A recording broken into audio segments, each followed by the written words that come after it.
En la cena de Navidad, frente a toda mi familia reunida alrededor de la mesa que yo misma había preparado con tanto esmero, mi marido levantó su copa de vino y dijo en voz alta para que todos escucharan: «Nuestro matrimonio ha llegado a su fin. Ya no te amo». El silencio cayó como una losa sobre el comedor. Todos los ojos se clavaron en mí, esperando lágrimas, esperando un colapso, esperando que yo suplicara. En cambio sonreí. Una sonrisa tranquila que confundió a todos. «Gracias por ser honesto», dije, con una calma que ni yo misma sabía que poseía. Entonces me quité lentamente mi anillo de matrimonio, ese aro de oro que había llevado durante 32 años, y lo coloqué sobre la mesa con un sonido metálico que resonó en el silencio absoluto. Las risas nerviosas cesaron de inmediato. La familia de mi marido, que segundos antes parecía estar disfrutando del espectáculo de mi humillación, dejó de sonreír, porque entonces compartí un detalle que cambió todo. «Qué bueno que lo mencionas hoy, Roberto», dije mirándolo directamente a los ojos, «porque mañana a primera hora tengo cita con mi abogado para discutir la división de bienes. Y hay algunas cosas sobre nuestro patrimonio que creo que vas a encontrar bastante sorprendentes». Vi cómo el color abandonaba su rostro. Vi cómo su madre, la misma que acababa de reírse en mi cara, dejaba caer el tenedor. Vi cómo su hermana, que había estado susurrando con satisfacción, se quedaba boquiabierta, porque todos ellos creían conocer mi situación financiera. Todos ellos pensaban que yo era solo la esposa sumisa que dependía completamente de Roberto. Pero ninguno de ellos sabía la verdad. Sigue mi historia hasta el final. Y comenta la ciudad desde donde me estás viendo para saber qué tan lejos ha llegado mi relato. Porque lo que pasó después de esa cena de Navidad fue algo que jamás olvidarán. Mi nombre es Carmen Alicia Morales y tengo 68 años. Conocí a Roberto cuando tenía apenas 22, recién graduada de la escuela normal, lista para comenzar mi carrera como maestra. Él era 8 años mayor que yo, ya establecido en su trabajo como contador en una empresa mediana. Me enamoré de su seguridad, de la forma en que hablaba del futuro, de cómo me hacía sentir protegida. Nos casamos 6 meses después de conocernos, como era común en aquella época. Mi madre me dijo el día de mi boda: «El matrimonio es para toda la vida, mija. Una mujer debe soportar lo que sea necesario para mantener su familia unida». Y yo tomé esas palabras como un mandamiento sagrado. Los primeros años fueron buenos, no voy a mentir. Roberto trabajaba, yo enseñaba en una escuela primaria del barrio. Éramos felices en nuestra casa modesta, soñando con el futuro.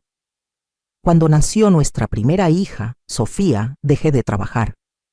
Roberto insistió: «Los niños necesitan a su madre en casa», decía, y yo acepté, aunque significaba abandonar la carrera que tanto amaba. Luego llegó Diego, 3 años después, 2 hijos hermosos que se convirtieron en el centro de mi universo. Yo me dedicaba a ellos completamente. Despertaba a las 5 de la mañana para preparar el desayuno, alistar los uniformes, hacer las tareas del hogar. Roberto empezó a trabajar más horas, llegaba tarde, cada vez más distante. «Es por el bien de la familia», decía. Y yo lo creía. Sacrifiqué más que mi carrera. Sacrifiqué mis ahorros personales cuando el negocio de Roberto tuvo problemas hace 15 años. Eran $50,000 que mi padre me había dejado en herencia, dinero que yo había guardado cuidadosamente. «Es solo un préstamo temporal», me prometió Roberto. «Te lo devuelvo en 6 meses. Nunca vi ni un peso de regreso. Sacrifiqué mi salud cuando su madre, doña Esther, enfermó de diabetes. Durante 7 años la cuidé en nuestra casa. Le preparaba comidas especiales, le medía el azúcar, la bañaba, le cambiaba las vendas de sus pies.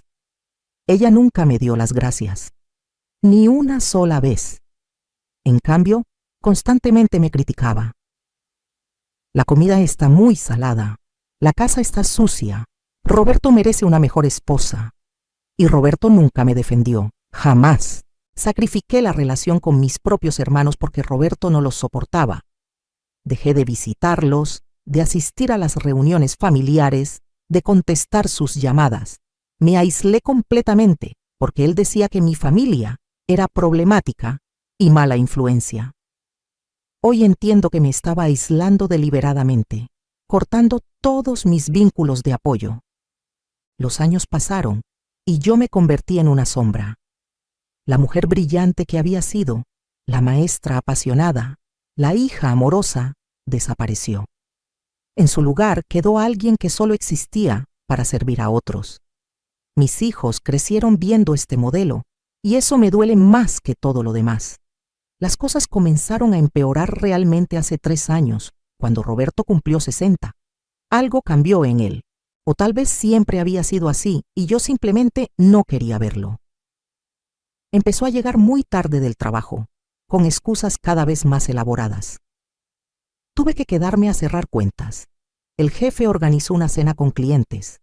Hubo un problema que solo yo podía resolver. Siempre era algo: el olor a perfume en sus camisas, mensajes en su teléfono que borraba rápidamente cuando yo entraba a la habitación, llamadas que tomaba en el balcón, hablando en voz baja. Cuando le pregunté directamente si había alguien más, se enojó. Estás paranoica, Carmen. Estás vieja y amargada, y por eso inventas cosas.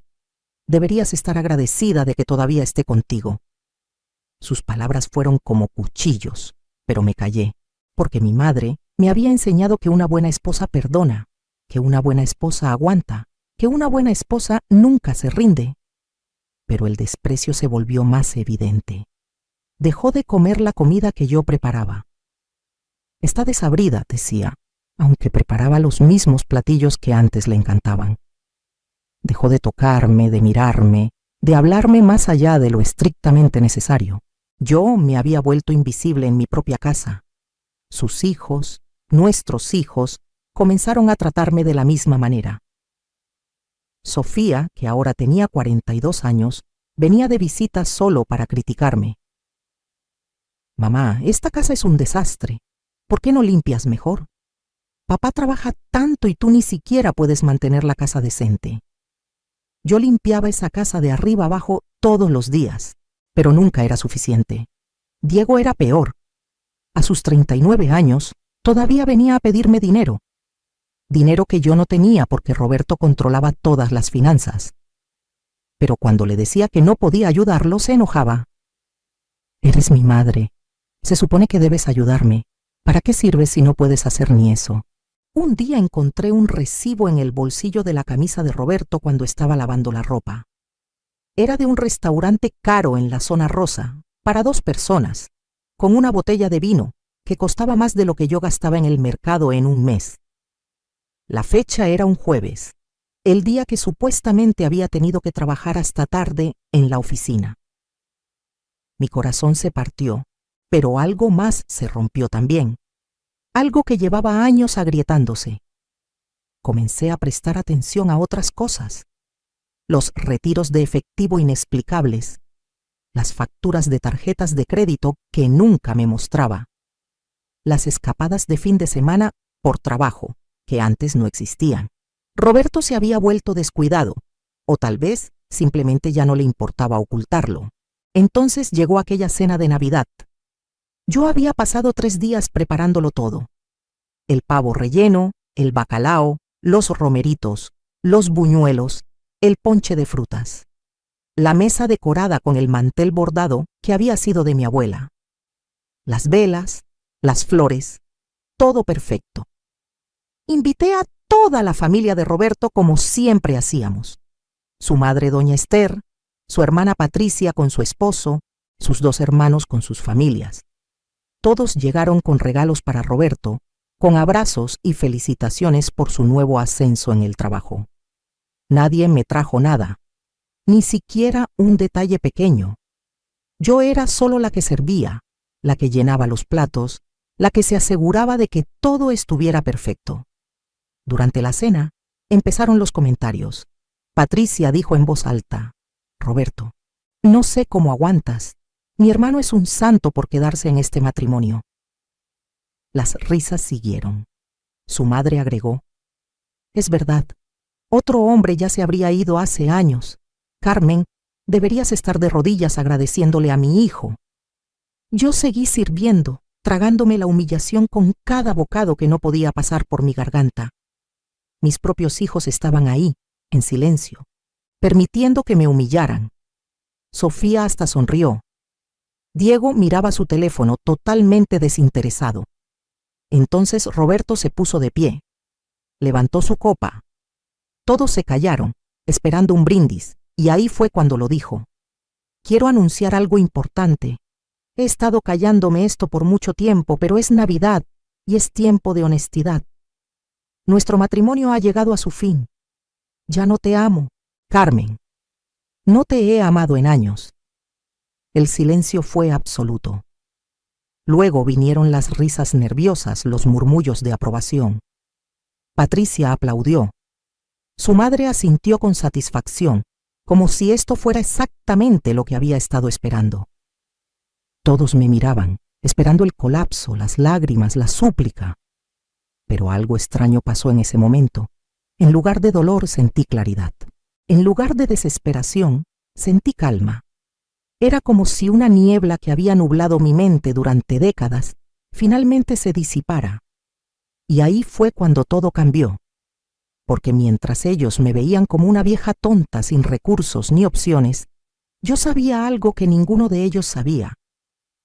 Hace 25 años, cuando murió mi tía Rosario, la hermana soltera de mi madre, me dejó su casa en herencia, una propiedad en el centro de Puebla que ella había comprado en los años 60. Roberto nunca supo de esta herencia porque ocurrió durante el único periodo en que estuvimos separados brevemente, 3 meses en los que volví a casa de mi madre porque él había sido particularmente cruel. Yo nunca mencioné la propiedad cuando regresamos.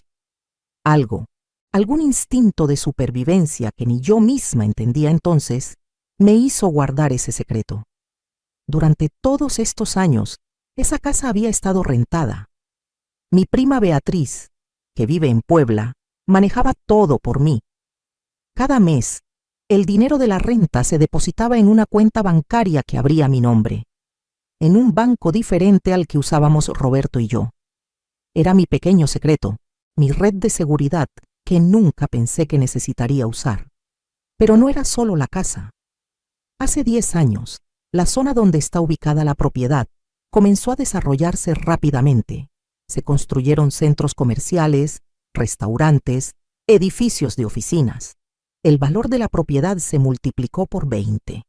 Beatriz me había estado aconsejando durante años que vendiera, pero yo siempre decía que no. «Guárdala, primas», me decía. «Nunca sabes cuándo la vas a necesitar». ¿Qué razón tenía?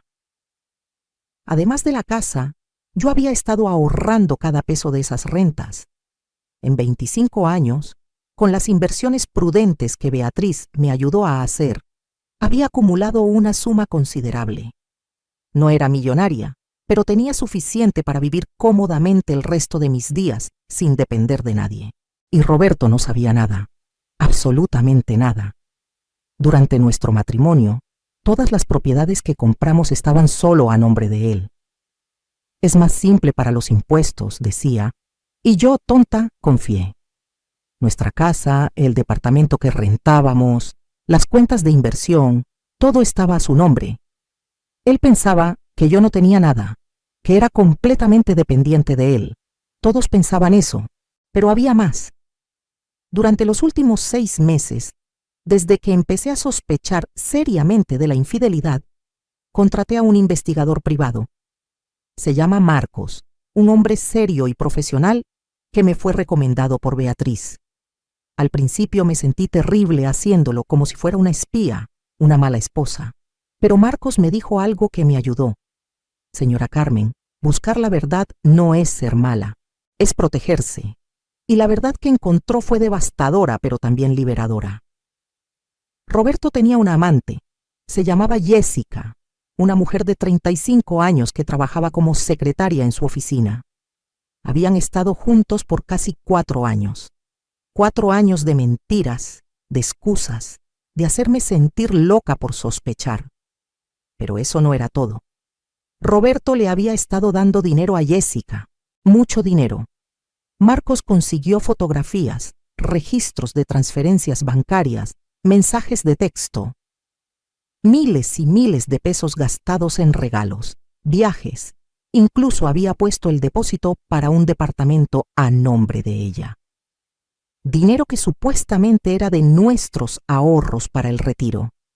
Dinero que yo había ayudado a generar con mi trabajo doméstico no remunerado durante 32 años.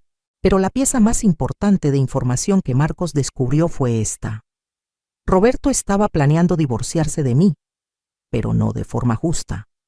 Había estado transfiriendo bienes, moviendo dinero a cuentas ocultas, preparándose para dejarme sin nada. Tenía documentos falsos que mostraban que nuestras propiedades valían mucho menos de lo que realmente valían. Tenía un abogado corrupto listo para asegurar que yo recibiera el mínimo absoluto en el divorcio. Me iba a dejar en la calle después de 32 años de matrimonio. Después de todo lo que había sacrificado. Después de haber criado a sus hijos, cuidado a su madre, renunciado a mi carrera, mi familia, mi vida. Me iba a botar como basura. Cuando Marcos me mostró toda esta evidencia hace 2 meses, lloré durante 3 días seguidos. Pero luego, algo cambió. La tristeza se transformó en determinación. La desesperación se convirtió en estrategia. Si Roberto quería guerra, tendría guerra. Pero sería una guerra que él nunca vio venir. Contraté a mi propio abogado, la mejor abogada de divorcios en la ciudad. Se llama licenciada Mónica Fuentes y tiene reputación de ser implacable. Cuando le mostré toda la evidencia que Marcos había recopilado, sonrió. Señora Carmen, su esposo está acabado. Vamos a tomar todo lo que le corresponde y más. Comenzamos a prepararnos. Documentamos cada bien, cada cuenta, cada inversión. Conseguimos avalúos reales de las propiedades. Guardamos copias de todo en lugares seguros.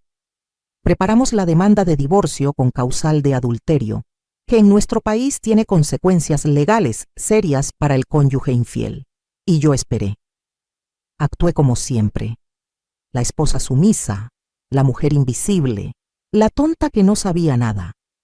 Mientras tanto, Roberto seguía con su plan, confiado, arrogante, creyendo que me tenía exactamente donde quería. Esas semanas antes de Navidad fueron las más extrañas de mi vida. Por fuera, yo era la misma Carmen de siempre. Preparaba las comidas, limpiaba la casa, sonreía cuando Roberto llegaba tarde oliendo a ese perfume barato. Pero por dentro, era una persona completamente diferente. Cada mañana me levantaba y me veía en el espejo, practicando mi expresión neutral. Eres más fuerte de lo que crees, me decía a mí misma. Y poco a poco comencé a creerlo. Observaba a Roberto con nuevos ojos. Este hombre que había sido el centro de mi universo durante más de 3 décadas, de repente me parecía pequeño, patético incluso. Lo veía enviando mensajes a su amante mientras fingía ver televisión a mi lado. Lo escuchaba inventar excusas elaboradas para sus salidas, y yo solo asentía, sonreía. Decía, está bien, mi amor. Él pensaba que me estaba engañando. No tenía idea de que yo estaba 3 pasos adelante. La licenciada Mónica me llamaba cada semana con actualizaciones. Ya tenemos las cuentas bancarias rastreadas. Encontramos 2 cuentas más que no nos había declarado. Tenemos registros de todas las transferencias a la señorita Jessica. Cada pieza de evidencia era otra herramienta en mi arsenal. Mis hijos también me mostraron su verdadera cara durante ese tiempo. Sofía vino un día y me dijo directamente, «Mamá, cuando papá se divorcie de ti, no esperes vivir conmigo. Ya tengo suficientes problemas sin tener que cuidar a una vieja». Diego fue más directo. «Espero que papá no tenga que darte mucho dinero en el divorcio. Ese dinero es mi herencia». Escuchar a los hijos que había criado, por los que había sacrificado todo, hablar así fue doloroso, pero también fue liberador, porque finalmente vi la verdad. Había criado 2 seres humanos egoístas y crueles, porque había permitido que su padre los criara a su imagen y semejanza. Había estado tan ocupada siendo la mártir que no les enseñé empatía, bondad, gratitud. Ese fracaso era parcialmente mío, pero ya no podía cambiar quiénes eran. Solo podía cambiar cómo respondía a quienes eran. Doña Esther, la madre de Roberto, también intensificó sus ataques. Ya era hora de que mi hijo recuperara su vida, me dijo un día cuando vino de visita. Él merece ser feliz, no estar atado a una mujer vieja y amargada que ya no sirve para nada. Yo le serví té y galletas. Sonreí amablemente, y por dentro imaginaba su cara cuando descubriera la verdad. La familia de Roberto comenzó a tratarme como si ya estuviera fuera de la familia. En las reuniones me ignoraban completamente. Hablaban abiertamente sobre cuando Roberto finalmente esté libre y sobre cómo ya era tiempo. Pensaban que me estaban destruyendo con su desprecio. No sabían que cada comentario cruel solo fortalecía mi determinación. Llegó la Nochebuena. Yo había planeado todo meticulosamente con la licenciada Mónica. Espere hasta después de Navidad para servirle los papeles, me aconsejó. Déjelo tener su momento de gloria. Será más dulce cuando caiga desde más alto. Pero Roberto decidió adelantarse. Su anuncio en la cena no estaba en mis planes, pero en retrospectiva fue perfecto. Hizo su declaración frente a testigos, humillándome públicamente, mostrando su verdadera naturaleza ante toda su familia. Cuando coloqué mi anillo sobre la mesa, el sonido del metal contra la madera fue como un disparo. Vi el shock en sus caras. Habían esperado lágrimas, súplicas, un colapso emocional. En cambio, obtuvieron calma, obtuvieron dignidad. Qué bueno que lo mencionas hoy, Roberto, dije, y mi voz salió firme, clara, sin un rastro de temblor. Porque mañana a primera hora tengo cita con mi abogado para discutir la división de bienes. La confusión en su rostro fue deliciosa. ¿Qué bienes?, preguntó casi riendo. Carmen, tú no tienes nada. Todo está a mi nombre. Sonreí, una sonrisa real esta vez. Ah, Roberto, ese es tu error. Asumir que sabes todo sobre mí. Doña Esther intervino, su voz chillona. ¿De qué estás hablando, mujer? Deja de hacer el ridículo. Pero yo seguí, disfrutando cada segundo. También quiero agradecer a todos ustedes por estar aquí hoy. Es importante tener testigos.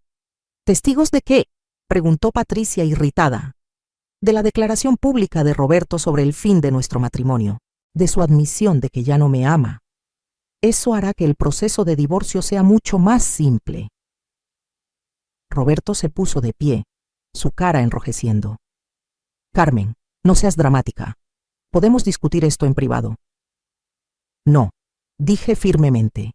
Tú elegiste hacerlo público, ahora todos sabrán todo públicamente. Saqué mi teléfono. Con manos perfectamente estables, abrí una carpeta que había preparado. ¿Alguien quiere ver fotos de Roberto con su amante Jessica? Tengo algunas muy interesantes.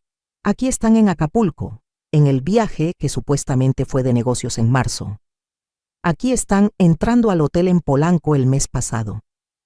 Oh, y esta es mi favorita, de ellos besándose en el estacionamiento de su oficina. El silencio era absoluto. Todos los rostros se habían puesto pálidos. Sofía fue la primera en hablar. Mamá, guarda eso. Estás haciendo una escena. ¿Una escena?, repetí, y por primera vez en décadas sentí rabia pura fluyendo por mis venas. Sofía, tu padre acaba de anunciar el fin de nuestro matrimonio en la cena de Navidad, frente a toda la familia. Yo diría que él ya hizo la escena. Yo solo estoy proporcionando el contexto. Diego intentó tomar mi teléfono, pero lo alejé. No te atrevas, le dije, y algo en mi tono lo hizo retroceder. Mi hijo, que me había hablado con tanto desprecio, de repente parecía inseguro. Roberto intentó recuperar el control. Está bien, Carmen, estás molesta, es comprensible, pero no hay necesidad de involucrar abogados. Podemos llegar a un acuerdo civilizado. ¿Civilizado? La palabra casi me hizo reír, como el acuerdo civilizado que planeabas, Roberto. el que involucra las cuentas bancarias ocultas, las transferencias a tu amante, los documentos falsificados que muestran valores reducidos de nuestras propiedades? Su rostro perdió todo el color. No sé de qué hablas. Por supuesto que no, dije suavemente. Déjame refrescarte la memoria. La cuenta en Banco Azteca a nombre de tu prima, que en realidad controlas tú. Las transferencias mensuales de 15,000 pesos a Jessica. El departamento en La Condesa que compraste para ella el año pasado. ¿Necesito continuar?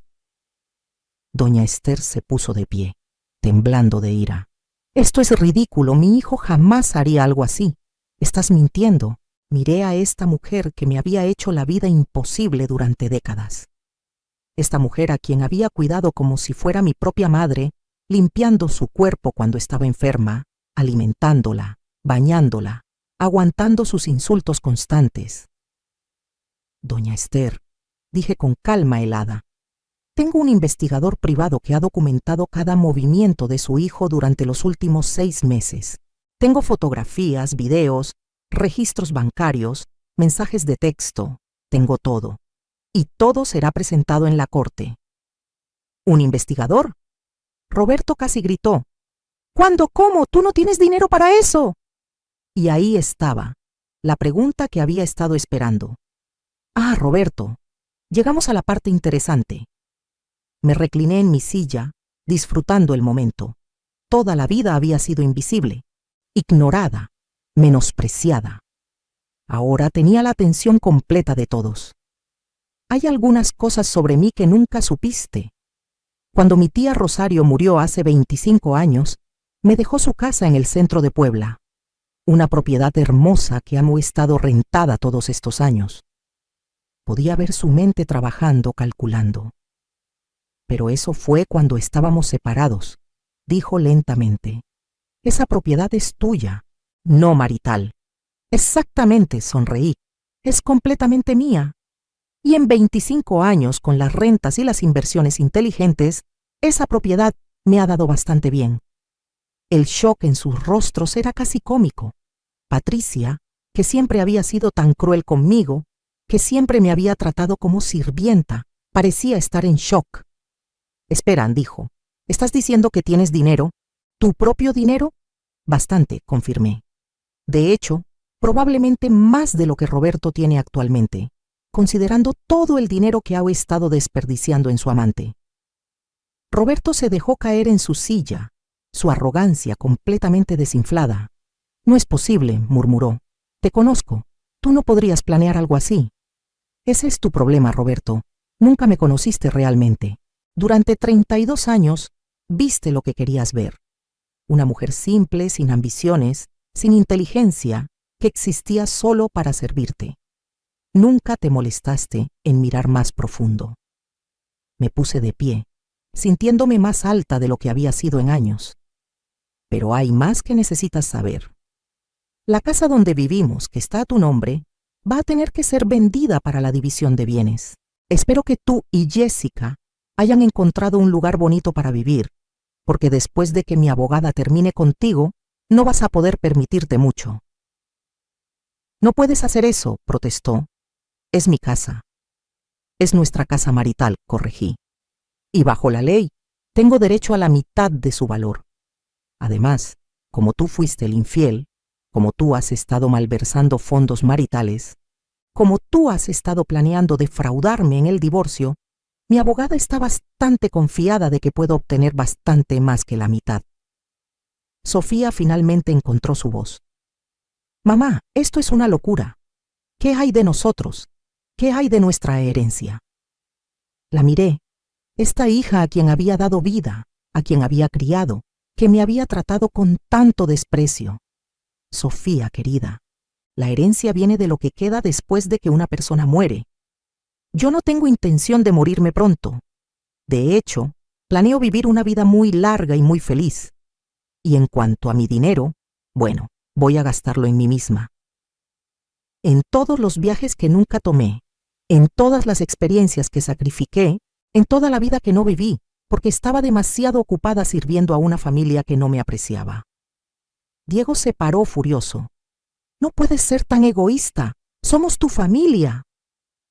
¿Familia? La palabra salió como una carcajada amarga. Diego, tú me dijiste hace 2 semanas que esperabas que tu padre no tuviera que darme nada en el divorcio porque ese dinero era tu herencia. ¿Recuerdas? Sofía me dijo que no esperara vivir con ella porque ya tenía suficientes problemas. Una familia real no habla así. Una familia real no permite que su madre sea humillada públicamente sin decir nada. Ustedes no son mi familia, son extraños que comparten mi sangre.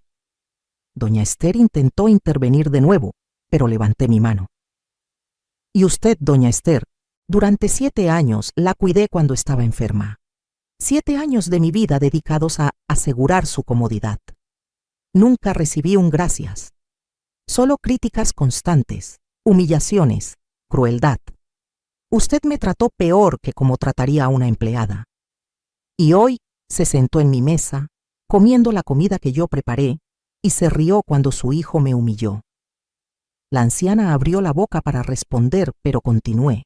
Quiero que sepa que todos los gastos médicos que Roberto ha estado pagando por usted, todos los tratamientos, las medicinas, todo eso venía de fondos maritales. Fondos a los que tengo derecho.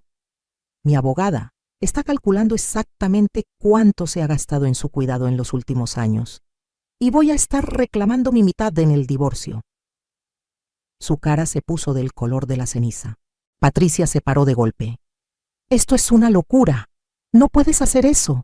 Es nuestra madre. Puedo y lo haré, respondí con calma. Durante años, todos ustedes me han tratado como menos que nada. Me han usado, me han menospreciado, me han tomado por garantizado. Pensaron que podían porque creían que yo no tenía opciones. Ahora están aprendiendo que estaban equivocados. Roberto intentó una última táctica. Se paró y caminó hacia mí, su expresión suavizándose en lo que supongo que pensaba era una mirada conciliadora. Carmen, mi amor, estás molesta. Lo entiendo, he sido un tonto. Pero no necesitamos hacer esto. Podemos ir a terapia, podemos arreglarlo. La falsedad en su voz era tan obvia que casi dio pena. ¿Ahora soy mi amor?, pregunté. Hace 10 minutos me dijiste frente a toda tu familia que no me amabas, que nuestro matrimonio había terminado. La única diferencia ahora es que descubriste que no soy la mujer sin recursos que pensabas que era. Estaba enojado e intentó. No lo decía en serio. Sí lo decías, dije suavemente. Y está bien, porque yo tampoco te amo a ti. No sé si alguna vez realmente te amé, o si solo amaba la idea del matrimonio, la seguridad, el lugar en la sociedad que me daba ser una esposa. Pero definitivamente no amo al hombre cruel y egoísta que me has demostrado ser. Recogí mi bolsa. Los papeles de divorcio serán servidos el día después de Año Nuevo. Mi abogada estará en contacto con tu abogado, aunque dudo que ese abogado corrupto que contrataste vaya a servirte mucho cuando vea toda la evidencia que tenemos contra ti. ¿A dónde vas?, preguntó Roberto, y por primera vez vi miedo real en sus ojos. A un hotel, respondí. Uno muy bonito en la zona rosa.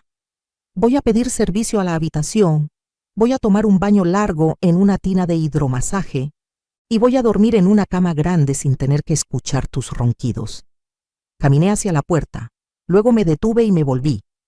Ah, y pueden quedarse con toda la comida.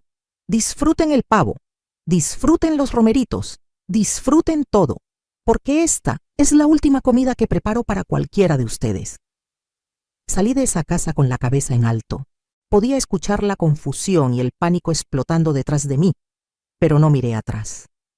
Conduje hasta el Hotel Marquis, donde había hecho una reservación esa mañana.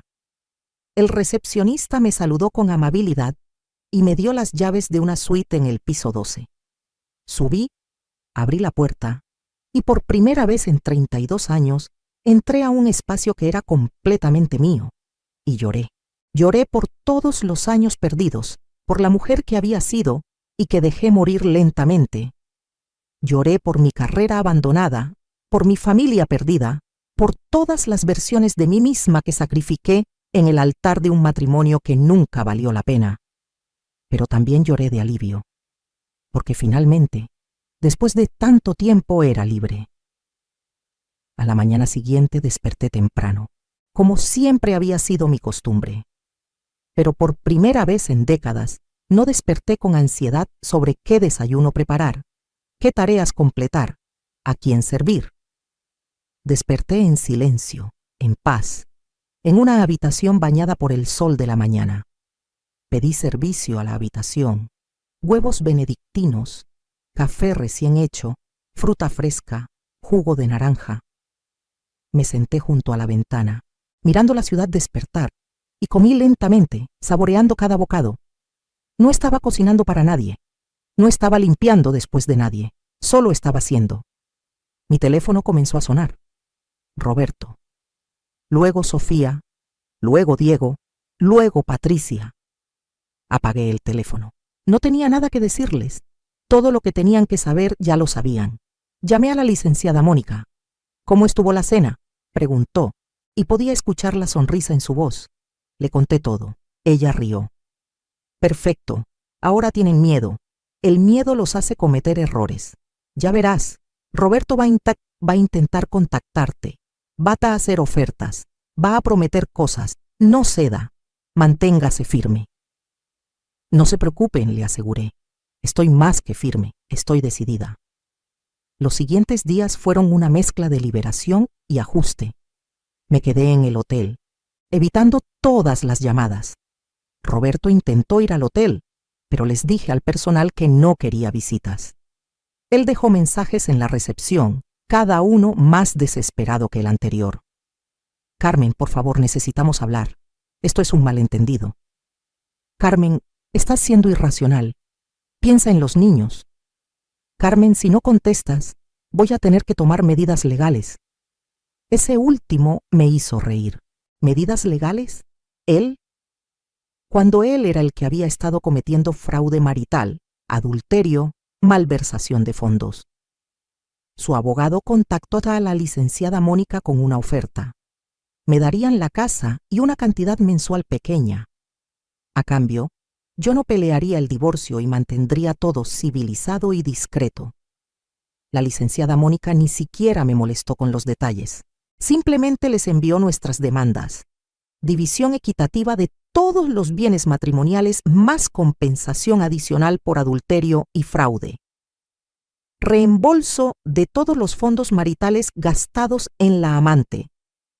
Responsabilidad por la mitad de todas las deudas y publicación de toda la evidencia de su infidelidad si intentaba pelear.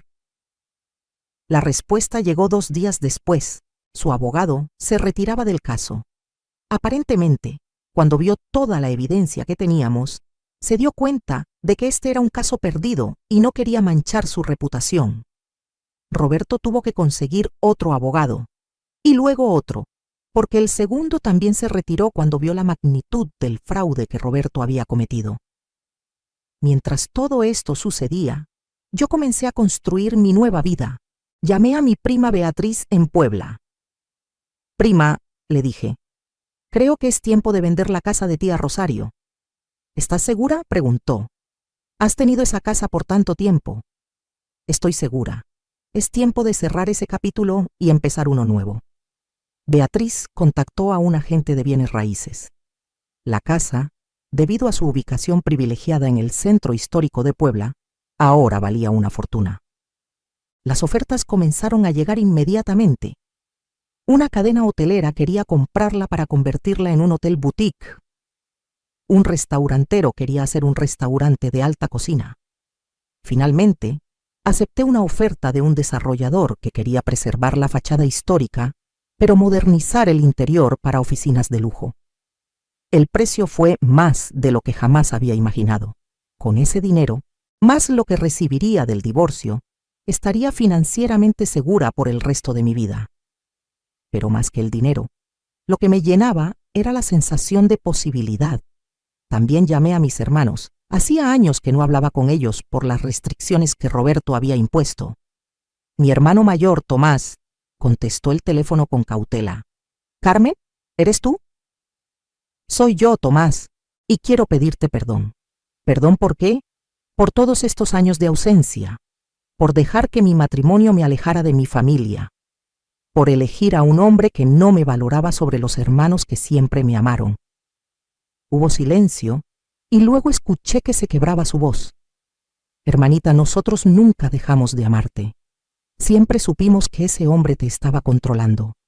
Intentamos decírtelo, pero no querías escuchar. Lo sé, dije, las lágrimas corriendo por mis mejillas. Y lo siento tanto, pero estoy aquí ahora, me estoy divorciando y quiero recuperar a mi familia. Esa tarde todos mis hermanos vinieron al hotel. Tomás, su esposa Laura, mi hermana menor Mercedes con su esposo y mi hermano del medio, Javier, que había venido desde Guadalajara solo para verme. Nos sentamos en el restaurante del hotel y hablamos durante horas. Les conté todo, desde el principio hasta el fin. Ellos escucharon sin juzgar, solo con amor y apoyo. Siempre fuiste la más inteligente de todos nosotros, dijo Mercedes. Sabíamos que eventualmente verías la verdad, solo nos dolía esperar. Bueno, la espera terminó, dije, y planeo compensar todo el tiempo perdido. El proceso de divorcio tomó 4 meses.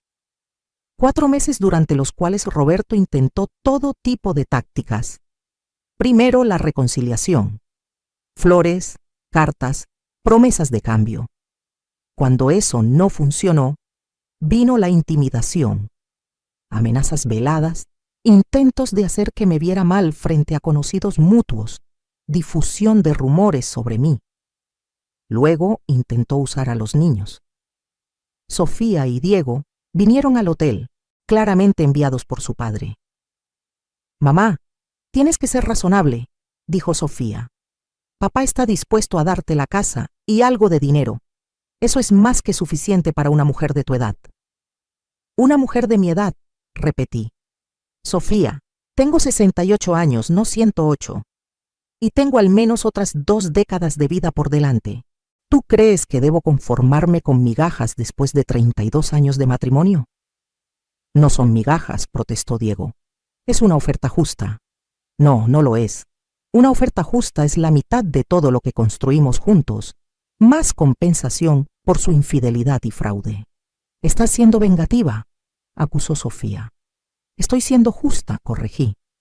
Y si ustedes no pueden ver la diferencia, entonces su padre los ha criado peor de lo que pensaba. Se fueron furiosos y eso dolió, pero yo ya había hecho las paces con la realidad de que tal vez nunca tendría una relación cercana con mis hijos. Ellos habían elegido su lado y yo tenía que dejarlos enfrentar las consecuencias de esa elección. La licenciada Mónica fue implacable. Cada movimiento que Roberto hacía, ella lo contrarrestaba con evidencia y argumentos legales sólidos. Cuando él intentó ocultar más bienes, ella los descubrió. Cuando intentó depreciar el valor de las propiedades, ella consiguió avalúos independientes. Cuando intentó alegar que yo había sido una mala esposa, ella presentó testimonios de vecinos, de mi médico, incluso de antiguos colegas de cuando yo enseñaba, todos atestiguando mi carácter y dedicación. Finalmente, en abril, llegamos a un acuerdo. Roberto no tuvo opción. La evidencia contra él era demasiado fuerte. Yo recibí la mitad del valor de la casa, que tuvo que ser vendida. La mitad de todas sus cuentas de retiro y de inversión. Compensación por los fondos que había malversado. Y una suma adicional por el dolor y sufrimiento causado por su adulterio. En total, recibí una cantidad que, combinada con mi propio dinero de la venta de la casa de tía Rosario, me dejó más que cómoda. Podría vivir el resto de mi vida sin preocupaciones financieras, viajar, hacer lo que quisiera. El día que se firmó el divorcio, me puse mi mejor vestido, me arreglé el cabello, me maquillé cuidadosamente. Quería que Roberto viera exactamente lo que estaba perdiendo. Entré a esa sala de conferencias en el despacho del abogado con la cabeza en alto. Roberto estaba ahí, sentado al otro lado de la mesa, y se veía terrible. Había envejecido 10 años en 4 meses. Tenía ojeras, había perdido peso, su traje le quedaba mal. Me senté frente a él y por un momento nuestros ojos se encontraron. Vi algo ahí, tal vez arrepentimiento, tal vez solo autocompasión. Ya no me importaba distinguir. Esto no tenía que terminar así, dijo en voz baja. Tienes razón, respondí. Podría haber terminado con respeto mutuo, con gratitud por los años buenos que tuvimos, con dignidad. Pero tú elegiste la crueldad, elegiste la humillación pública, elegiste el fraude y el engaño. Así que sí, esto no tenía que terminar así, pero tú lo hiciste terminar así. Firmamos los papeles en silencio. Cuando terminó, cuando el divorcio fue oficial, me paré para irme. Carmen me llamó. Me detuve, pero no me volví. ¿Sí? ¿Fuiste feliz alguna vez? ¿En nuestro matrimonio? Consideré la pregunta. Habría sido fácil decir que no, que todo había sido miserable, pero no era verdad. Hubo momentos, dije finalmente. Los primeros años, cuando nacieron los niños, algunas navidades, algunos aniversarios, hubo momentos, pero no fueron suficientes para compensar todo lo demás. Y definitivamente no fueron suficientes para justificar quedarme. ¿Y ahora? ¿Eres feliz ahora? Me volví para mirarlo. ¿Sabes qué, Roberto? Todavía no lo sé. He estado tan ocupada sobreviviendo, luchando, reconstruyéndome, que no he tenido tiempo de pensar en la felicidad. Pero lo que sí sé es esto. Ahora tengo la posibilidad de ser feliz. Y eso es algo que no había tenido en mucho, mucho tiempo. Salí de ahí y no miré atrás. Esa noche mis hermanos organizaron una cena de celebración en casa de Tomás. Todos estaban ahí, incluso algunos primos que no había visto en años. Comimos, bebimos, reímos. Mercedes levantó su copa. Un brindis, dijo, por Carmen, que nos enseñó que nunca es demasiado tarde para recuperar tu vida, tu dignidad y tu poder. Todos brindaron, y yo sentí algo cálido extendiéndose por mi pecho. No era solo felicidad, era algo más profundo. Era paz. Los meses siguientes fueron de descubrimiento. Compré un departamento pequeño pero hermoso en La Condesa, con grandes ventanas que dejaban entrar el sol y un balcón con vista a los árboles. Lo decoré exactamente como quise, sin tener que consultar con nadie. Colores brillantes, plantas por todas partes, arte en las paredes. Me inscribí en clases de pintura, algo que siempre había querido hacer pero nunca tuve tiempo. Descubrí que tenía talento para los paisajes. Mi instructor dijo que mis pinturas tenían una cualidad de renacimiento, como si estuviera pintando el mundo viéndolo por primera vez. No estaba equivocado. Viajé. Dios, ¿cómo viajé? Primero a Oaxaca, donde me quedé 2 semanas explorando ruinas antiguas y probando la comida increíble. Luego a España, cumpliendo un sueño de toda la vida. Visité Madrid, Barcelona, Sevilla. Caminé por las calles empedradas, visité museos, comí en pequeños restaurantes locales. En Granada, mientras observaba la Alhambra al atardecer, una turista estadounidense se sentó junto a mí. Era una mujer de mi edad, viajando sola como yo. ¿Primera vez en España?, me preguntó. Primera vez viajando sola a cualquier lado, admití. Hablamos durante horas. Me contó sobre su propio divorcio hace 10 años y cómo había pasado la última década, recuperando todo lo que había perdido de sí misma. Lo mejor de todo, me dijo, es que ahora cada decisión que tomo es mía. Cada viaje, cada comida, cada momento es exactamente lo que yo quiero. Y no tengo que justificarme ante nadie. Entendí exactamente lo que quería decir. También me reconecté con mi pasión por la enseñanza. No volví a enseñar en una escuela formal, pero comencé a dar clases de alfabetización para adultos en un centro comunitario. Había tantas mujeres como yo que habían dejado su educación atrás por familias que no las apreciaban, por maridos que las controlaban. Les enseñaba a leer y escribir, pero más que eso, les enseñaba que nunca es demasiado tarde para aprender, para crecer, para cambiar. Una de mis estudiantes, Rosa, tenía 72 años. me dijo un día. Maestra Carmen, toda mi vida mi esposo me decía que era muy tonta para aprender. Ahora que él está muerto, finalmente puedo demostrar que estaba equivocado. Y sabe qué es lo más triste, que él nunca va a saber que yo pude. No, le dije.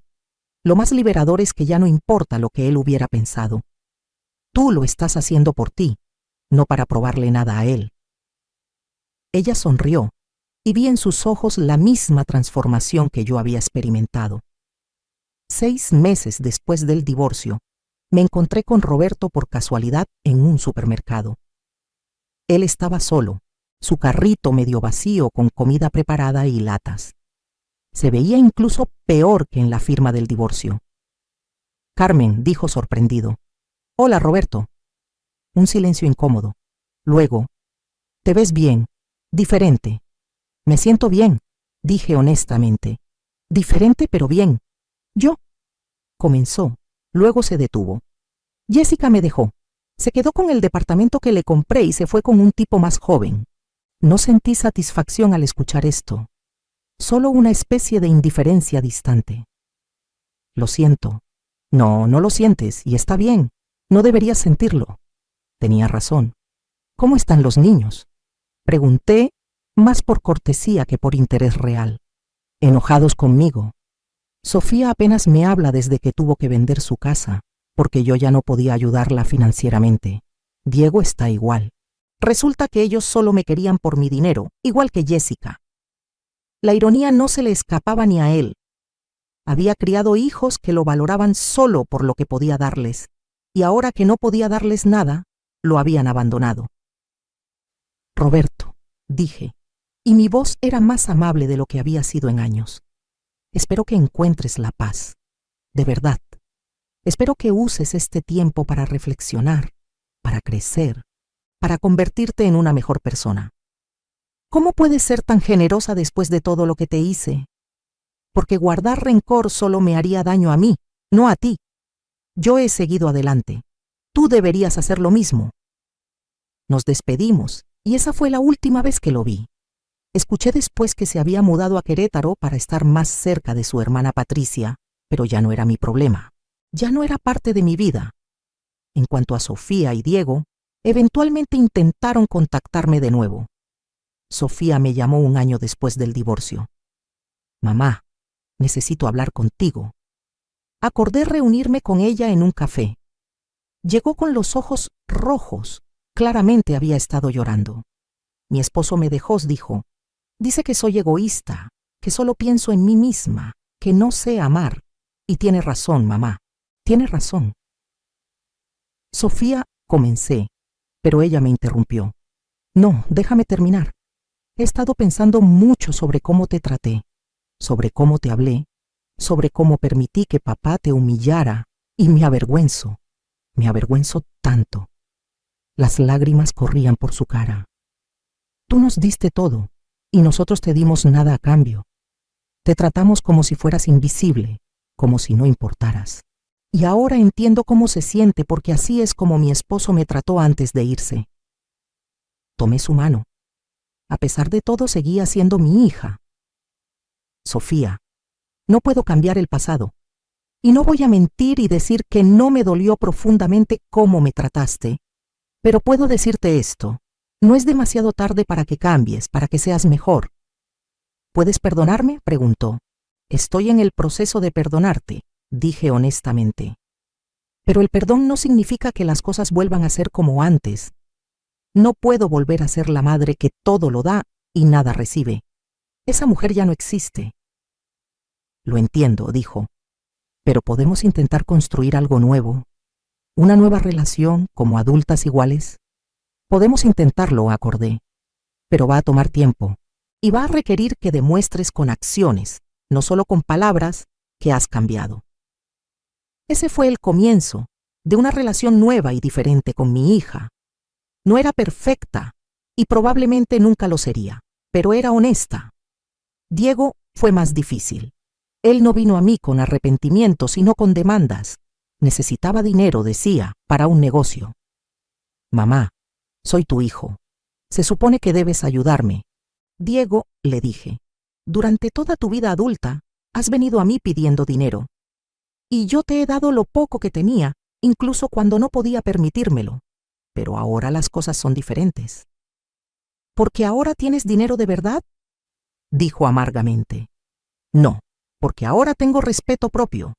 No voy a darte dinero para que desperdicies en otro negocio fallido, pero sí voy a ofrecerte algo diferente. ¿Qué? Te voy a pagar para que vayas a terapia. Un buen terapeuta que pueda ayudarte a entender por qué siempre estás buscando soluciones externas a tus problemas internos. Y cuando hayas trabajado en ti mismo, cuando puedas demostrarme que has crecido como persona, entonces podemos hablar sobre tener una relación real. Se fue furioso. No lo he vuelto a ver. Tal vez algún día aceptará mi oferta, tal vez no. De cualquier manera, he hecho las paces con eso. No puedo forzar a mis hijos a ser mejores personas. Solo puedo controlar mis propias acciones y límites. Ahora tengo 70 años. Han pasado 2 años desde aquella cena de Navidad que cambió mi vida. Y cuando miro hacia atrás, casi no puedo creer que sea la misma mujer. La Carmen de hace 2 años era una sombra, invisible, sin voz, sin poder. La Carmen de hoy pinta, viaja, enseña, ríe. Tengo amigas, mujeres increíbles que he conocido en mis clases de pintura, en mis viajes, en mi trabajo voluntario. Mujeres que me ven, me valoran, me celebran. El mes pasado celebré mi cumpleaños número 70 con una fiesta en mi departamento. Vinieron mis hermanos con sus familias, mis amigas nuevas, mis estudiantes de alfabetización, incluso Sofía con sus hijos. Mis nietos que ahora estoy conociendo realmente por primera vez. Bebimos, bailamos, reímos hasta que nos dolió el estómago. En un momento, mientras miraba alrededor de la habitación llena de gente que realmente me amaba y apreciaba, sentí una emoción abrumadora. Mercedes se acercó y me abrazó. ¿Qué piensas, hermanita? Pienso, dije, que esta es la vida que siempre debía haber tenido. Y estoy tan agradecida de haberla encontrado, incluso si llegó tarde. Nunca es tarde, dijo ella. Lo importante es que llegaste aquí. La semana pasada, recibí un mensaje de una mujer que no conocía. Había escuchado mi historia a través de una amiga mutua. Señora Carmen, escribió, tengo 45 años y llevo 20 en un matrimonio miserable. Mi esposo me menosprecia, mis hijos no me respetan, y me siento atrapada. Pero su historia me dio esperanza. Si usted pudo cambiar su vida a los 68 años, tal vez yo pueda cambiar la mía ahora. Le respondí, sí, puedes. Y no esperes a tener 68 años. Cada día que pasas en una situación que te hace infeliz, es un día de tu vida que nunca recuperarás. Eres valiosa, eres importante y mereces ser feliz. Ella respondió que había llamado a un abogado esa misma tarde. Recibo mensajes así regularmente ahora. De alguna manera, mi historia se ha compartido, ha viajado, ha tocado a otras mujeres que están donde yo estuve. Y si mi experiencia puede ayudar a incluso una mujer a encontrar su fuerza, a reclamar su vida, entonces todo valió la pena. He aprendido tanto en estos 2 años. Aprendí que el amor propio no es egoísmo, es supervivencia. Aprendí que poner límites no es crueldad, es respeto propio. Aprendí que nunca es demasiado tarde para empezar de nuevo, para reinventarte, para convertirte en quien siempre debiste ser. Aprendí que la familia no es solo sangre, es la gente que te elige y te valora. Aprendí que la felicidad no viene de sacrificarte por otros, sino de honrar tus propias necesidades y deseos. Y aprendí que soy mucho más fuerte, más inteligente, más capaz de lo que jamás me permití creer.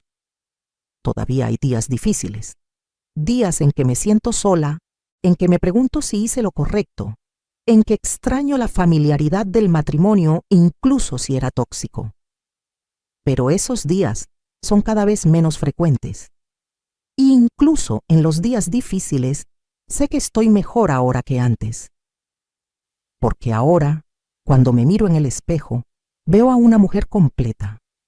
Veo a alguien con valor, con dignidad, con fuerza.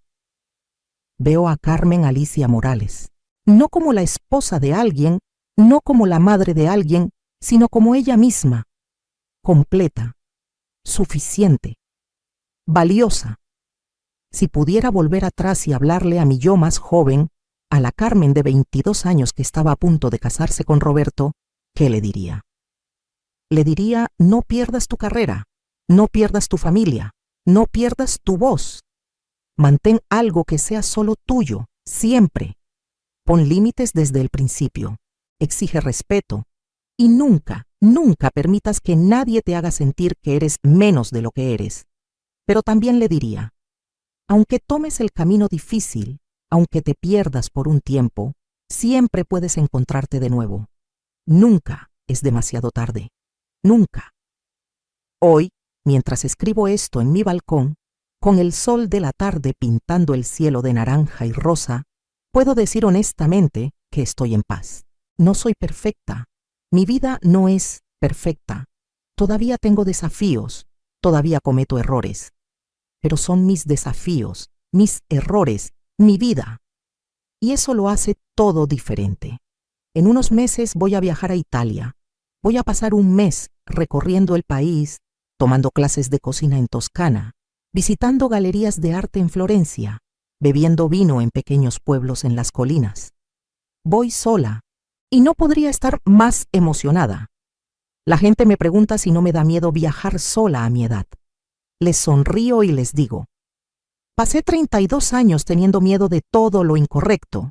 Tenía miedo de molestar a mi esposo, de decepcionar a mis hijos, de no ser suficiente.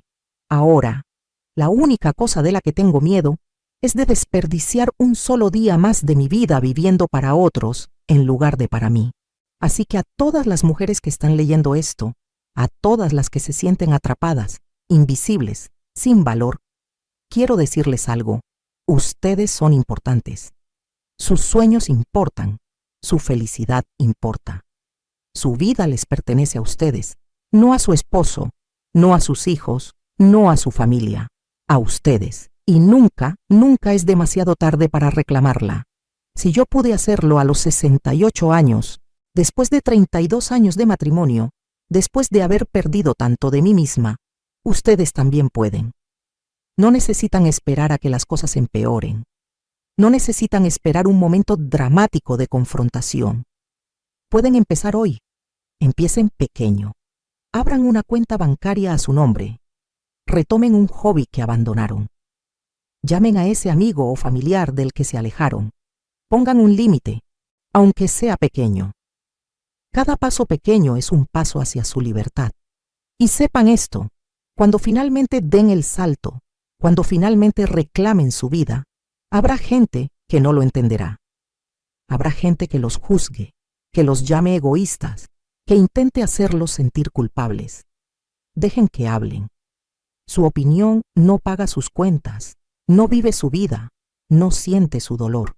Solo ustedes saben lo que han soportado. Solo ustedes saben lo que necesitan. Y solo ustedes pueden hacer el cambio. ¿Habrá miedo? Sí. ¿Habrá incertidumbre? Absolutamente. ¿Habrá momentos en que quieran rendirse y volver a lo familiar? Por supuesto. Pero del otro lado de ese miedo, esa incertidumbre, esos momentos difíciles, hay algo esperándolas. Hay una versión de ustedes que han olvidado que existe. Una versión que ríe libremente, que persigue sus sueños, que se despierta cada mañana emocionada por el día que viene. Esa versión de ustedes está esperando. No la hagan esperar 32 años como yo hice. Cada día es precioso. Cada día es una oportunidad. Cada día es una elección. Elijan ustedes. Elijan su felicidad. Elijan su paz. Elijan su vida. Porque al final del día, cuando estén acostadas en su cama en la noche, la única persona con la que tienen que vivir es con ustedes mismas. Asegúrense de que esa persona sea alguien que respetan, alguien que valoran, alguien que aman. Yo tengo 70 años y finalmente puedo decir que amo a la mujer que soy. Me tomó mucho tiempo llegar aquí, pero llegué. Y si yo pude, ustedes también pueden. ¿Qué harías en mi lugar? Comenta abajo. Y si conoces a alguien que necesita escuchar esta historia, compártela. Porque tal vez, solo tal vez, mi historia puede ser el empujón que alguien necesita para cambiar su vida. Nunca subestimen el poder de una mujer que finalmente decide que ya es suficiente. Somos más fuertes de lo que creemos, más capaces de lo que nos dicen, más valiosas de lo que nos han hecho sentir. Es hora de que el mundo lo sepa. Es hora de que nosotras lo sepamos. Gracias por escuchar mi historia. Y recuerden, nunca es demasiado tarde para tener el final feliz que merecen. Nunca.